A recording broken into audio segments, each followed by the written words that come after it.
we used MLPQ to reconfigure and optimize the gene regulatory neural network. First of all, I will give the presentation flow here. So we will start with the background and goal. Then we will explain the ER diagram. Then we'll present some results on network extraction, stability approximation, and optimization. Finally, we will conclude with the conclusion. So this is the background. There are several genes inside the bacteria. So those genes are interconnected. This network is called gene regulatory network. So if you take one gene, in the paper we have mentioned in the bottom, we have shown that this gene can be mapped to an artificial neural network perceptron. By converting all the genes into a perceptron, we get a gene regulatory neural network. In these networks, we can measure the network plasticity, which means the weights can change over time, and stability means the weights keep consistent over time. So it won't change significantly over time, and so this is called stability. Our project goal is to explore the reconfigurability of these gene regulatory neural networks and optimize stability and plasticity using MLPQ queries. So Ashwin will explain the ER diagram. So as we see in the ER diagram, we have 6 entities such as GRNN, sub-GRNN, user, gene, stability, and plasticity. We also have attributes associated with each entities. GRNN is a group of network or a large network from which we are trying to extract a specific subnetwork. This is why there is a one-to-many relationship, and extract is the relationship that connects the GRNN and sub-GRNN. There is one-to-many relationship between GRNN and genes, as GRNN has multiple genes. Also, there is a many-to-many relationship between user and GRNN network. We have a relationship called as perform, for which we have an attribute called as number of networks. So there is one-to-many relationship for both plasticity and stability with sub-GRNN. So moving on to the next slide, we have the design overview. The ER diagram has been converted into database schema. There is a many-to-many relationship between GRNN and the user, and that is the reason we have a table for relationship, and these are the attributes. So the primary keys for all the entities or the table is highlighted in the bold text, and yeah, so these are all the tables that has been listed in the slides. So moving on to the next slide, query 1. So in this query we are trying to, using this query we have extracted the 2-layer subnetwork from larger GRNN. So we are trying to extract the temporal weights. So in this sphere you can see 2 input nodes and 1 leaf node. So moving on to the next slide, we have the second query. So in this query we are trying to extract a more complex network using set function and union relation. Using this query we are trying to extract a 3-layer subnetwork. So in this figure you can see we have 2 input nodes and 3 leaf nodes forming a 3-layer network.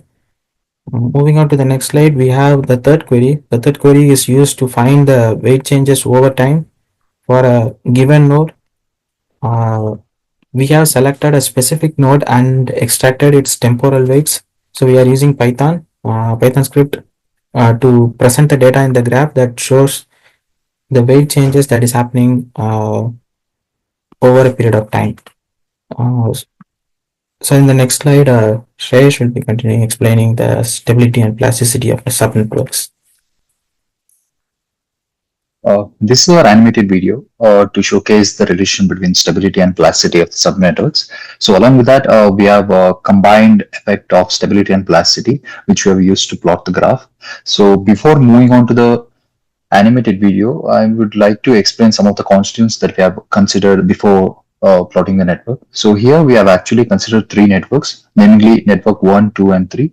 And we have taken the iterative data of all the networks, and we have inserted to the MLPQ in the form of queries, and we are expecting MLPQ to extract the metrics, track transitions, and also to evaluate the adaptability. So while we mean adaptability, what we mean is adaptability is nothing but the balance that the network does in the rift between the robustness and the flexibility under the changing conditions of the network over the period of time. So let's now start with the animation video. So here, as we can see, we have used three different colors to denote three different networks here. And as we can see here in each network, the network plasticity and also the stability is continuously changing over the time, which is actually making the demographic plot change in the each network where we can see over the time.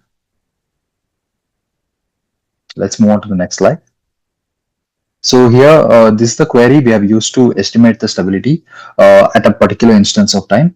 So here at the left side part of the slide, as we can see, we have given a particular value to the time, and we are expecting MLPQ to estimate the stability at a particular instance of time. And in the right part of the slide, this is the general graph overview, which explains the behavior of the stability over the two networks. So we have used two networks, and we have used ID1 and ID2 to represent them over time. Next slide, please. So in the upper part of the slide, here we have used the MLPQ to showcase the constant relation that we have used to estimate the stability. And in the lower part of the slide, we have successfully estimated the stability part by using a time constraint, and we have estimated time at a particular instance of time, that is 60. So next slide, please. So here we have considered another main constant of our project, that is plasticity. And we have estimated plasticity using MLPQ by using bivariate constants. So what we mean by using bivariate constants is we have used two variates, that is two variables. So the two random variables which we have used to estimate the plasticity here is time and stability. In the left part of the slide, as we can clearly see, we have given the input values to both time and stability. And at this particular combination, we are expecting MLPQ to generate a particular output estimating the plasticity. And in the right top part of the figure, we have successfully estimated it. Moving on to the next slide. So here we have created a model of a decision tree using MLPQ, where we are actually expecting MLPQ to predict two important things here. One is the status of the networks, and also the other one is the performance analysis. So in the right part of the figure, in the graph, we are actually we can clearly witness five blocks here.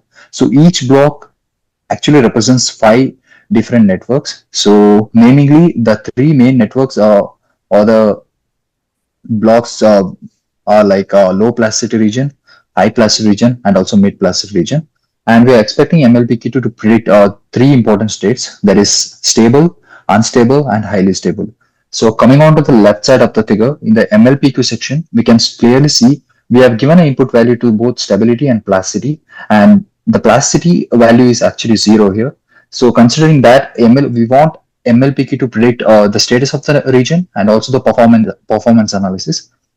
So in the down part, MLPQ have like actually predicted the results, showcasing that it has successfully identified it as a low plasticity region, and also it has evaluated the status as stable, and in the other case, it has identified it as again the low plasticity region as the plasticity value is zero. And here in the case of the status, it is actually identified as highly stable. So in the next part, Adrian will take over and he will explain the remaining parts. Yeah, thank you. So in here we used linear programming in MLPQ to minimize the deviation between stability and plasticity.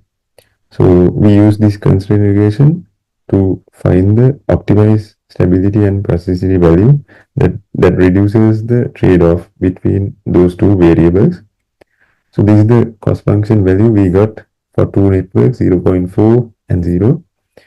So we used here linear programming to balance the stability and plasticity, meeting network performance goals. And it will minimize the deviation from target values, ensuring efficient and precise network configuration. So before concluding the presentation, I will summarize uh, our results. We used MLPQ to extract and analyze sub-GRNN stability and plasticity uh, over time. And we used linear programming to optimize the stability and plasticity deviation using MLPQ. Also, we developed a decision tree that can find the status of the network and classify it using this decision tree. As future work, we will develop choice-based linear programming to maximize the network adaptability, as well as we will develop SVM to classify network status for larger subnetworks. Also, we will use inverse distance weighting interpolation to estimate stability, plasticity, and adaptability estimations for a given time. So, for all our work, we have got the data from most recent published papers. So those works are done by us. If you are interested in this area, you can follow us on ResearchGate and Google Scholar. Thank you so much.